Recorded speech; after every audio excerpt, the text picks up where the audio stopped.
This is the thing. I think, if I'm honest, I've always said this. Yeah. I think there needs to be an ecosystem within Calgary, as well as the rappers. Yeah. Do you understand what I mean? So us having WH. Yeah. My silent business partner that has now gone into hiding. Yeah. Mr. Telly Bumba. Yeah. And YYC Records, and I've been told that you've worked with YYC Records as well. I have, yeah. Perfect. Yeah. So what was your role within YYC Records? So the reason I know so much about kind of like the different quadrants and all that is because I've been working with YYC Records as a journalist. So many people have been reading the blog. They love to hear like the reviews, and they're written under name Xander Macy. Okay. That's me. Oh, okay. So yeah. you tried to do, okay. So I'm not the only person that's been Xander Macy. I've just been Xander Macy for the last year. And I think, first of all, it's just because as a fellow rapper, it can be a bit weird for people to hear you talk about their music. Because like, oh, okay, clearly you're picking this person because you think they're better than you, or whatever. Yeah. Like there's bias, right? So I think keeping it anonymous allowed me to be able to speak to people's music and try and give like constructive criticism. But also, like, as an artist, it's made me like regularly listen to Calgary music. I listen to it every weekend. I review it every weekend, and I can see the trends. I can see who's making progress. I can tell you who's grown in the last year. I can tell you who stayed the same. We're not going to do that because now it's out that I'm Xander Macy.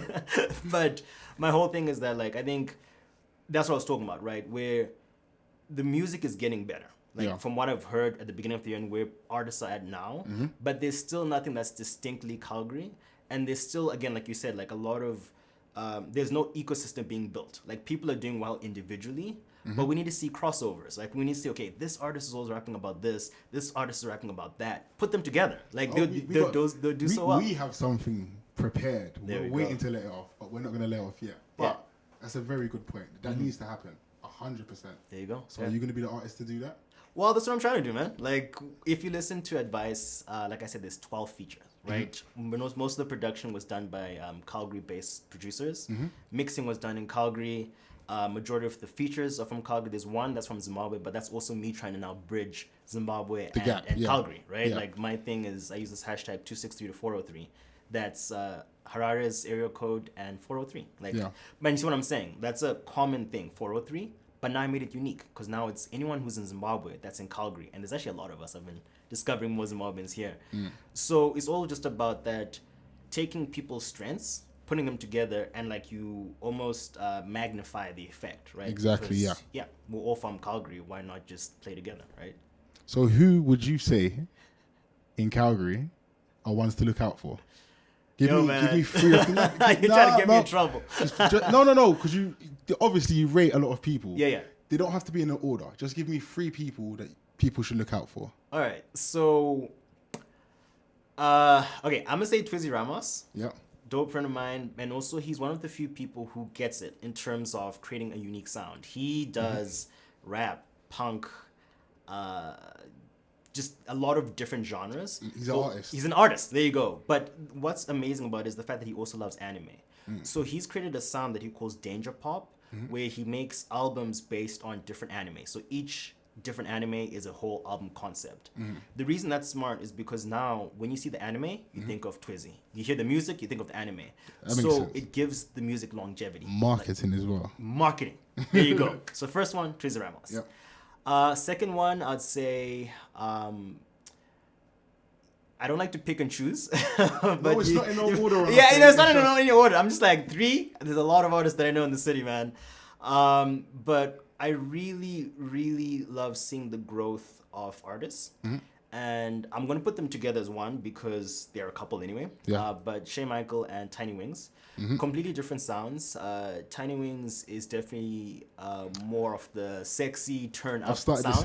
I've started listening to her music, Yeah, she's dope. And then Shay Michael is more in the, singing, but also rap, but also pop, but also a lot of like really cool electronic dance music. Yeah. So the reason I use those 2 as examples as well is because Tiny Wings has been releasing music almost every 2 weeks. I know because I've been reviewing it. There's been times when I'm like, I can't review Tiny Wings. I reviewed it 3 times in a row already. Yeah. But the point is the consistency, right? Exactly. And she's playing the game of just continue to build that relationship with your listeners. They're getting used to your sound. They're getting used to, and you're getting constant feedback. If you're putting out music every week or every 2 weeks, you must be improving because you're listening, right? So just the work ethic. Shay, the power of collaboration. He's been doing features in Germany, features in Vancouver. So his market has grown very quickly because he's seen the power of collaboration, which goes back to what we're saying. Get two people in the same space who are good at what they do, and they're now crossing their audiences over, right? Exactly. So, yeah. And then lastly, yeah, man, you're killing me, man. I'm just okay, let's keep it at those, because I'm like, you gave me 3. Yeah, I gave you 3. I'm just like, there's so many, but yeah, no, people are gonna kill me. All right, so let me ask you this, because I always want to throw a question in that might just. But would you say that something that me and Mr. YYC Records constantly have conversations about is, do you think that there is a problem in music now, not Calgary, in music, with people being yes men and not actually telling their friends if the music is good? I was actually having this conversation with someone yesterday. So yes, there is. And the reason that I say yes is because you have a lot of people that have like success online. So they might have a lot of streams or a lot of followers, right? But the quality of the music doesn't equal, right? And what I mean by that is that it can be very easy to support your homies. Like, oh, they put it on Spotify, it means they're legit, cool. People don't realize how easy it is to upload to Spotify. Exactly. There's no gatekeeping there. There's a lot of trash music on Spotify. Exactly. So you need people who are going to be real with you, because like it might hurt when they give you that feedback, but that's actually when you start to see the growth, because you hear one song that sounds very much like everybody else. The next song might be a massive jump, but it means that someone told you, yo, take the risk to sound different, take the risk of singing, take the risk of rapping on something that people don't rap about. And what happens is that when you overcome that fear of being different, you actually start creating your own lane. Exactly. And your followers are not going to be as big as anyone else, because it's a very niche market. But what happens is that as that market grows, it's yours. It belongs to you. Because if you're like, let's say, for example, you made trap music. Trap is really big right now. Chances are people will listen to you because they're used to that sound, but they're also going to listen to all the other trap rappers.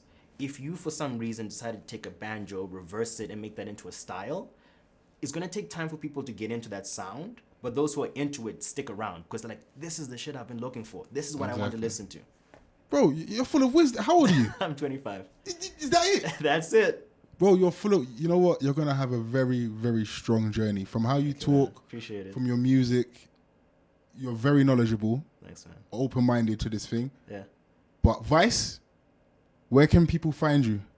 Spotify, Instagram, or everywhere that you can find music or people, I'm there. Or under KTheChosen. The only thing that you have to be careful of is on social media, it's all one word. So KTheChosen. But on streaming platforms, they didn't like that it's like 3 words, so they split it up. So it's K space the space chosen. I tend to recommend people to follow me on Instagram because this is what I love to do. I love to have conversations about music and how we can grow. So outside of just posting visual content and my music, I actually do a couple of like breakdowns of, hey guys, this is how you should be doing your marketing. This is how you should be building your brand. Because as much as I love being an artist, my long-term goal is actually going to artist development. This is why this is how I said you're knowledgeable. You see how you talk. See, now you've said it, I can understand. Exactly. Oh, okay then, but thank you for coming in. It's been a pleasure.